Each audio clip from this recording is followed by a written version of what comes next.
国防部伫今日宣布，这中国军机搁再来扰乱，即届有103抓，数量创下新高。国防部也呼吁北京唔通搁再做出这种迫害性的行为。有学者是认为讲，这当年7月到9月，拢是解放军伫咧军演的高峰期，无排除是咧进行年度演练。不过也真有可能是这解放军有新的装备，想要顶防看，增加因的兵力规模。今年第4个法国国会访问团来台湾，由荷兰叫做民主先生的法国参议院外交国防委员会副主席卡迪克带团。最近法国颁布的7年建军法，其中倡明法国应该捍卫台湾海峡自由航行权，也是由伊带头提出。尤其强军持续威胁台湾，国防部18公布查到103台强机侵扰，创下最近这几年新高纪录。国军以处处是战场的思维，融入实时做训练的概念，提升防卫作战的能力。呼吁北京当局负起责任，即刻停止这类破坏性的单边行为。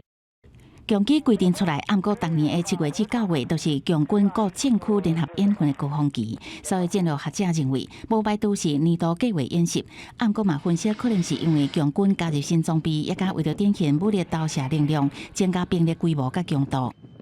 演练它这个多兵种、多军种，然后跨战区的这样子这个指挥管制的能力。ADIZ 的这个西南边缘到东南部，它这个区域呢也很有可能是在跟这个也许是山东号航舰的这样一个编队海空联合演习，或者是海空联合对抗。学者也点出，拄好是美中外交高层会谈期间，中共的军事活动却无照惯例减慢，凸显内部的政局原来真乱。当时美方协防台湾的力度无减少。根据日本同埋新闻报道，美军计划2025年前头一届予台湾营级规模差不多600至800人的陆军部队，伫加州美军基地受训，以强化台湾伫两岸开战初期的独立作战能力。特别伫9月底退伍的美国参谋首长联席会议主席密里，最近接受 CNN 专访的时阵也表示，美国习近平决定出兵攻打台湾，是犯下一大错误，因为美国会拍退入侵台湾的中国军队。记者综合报道。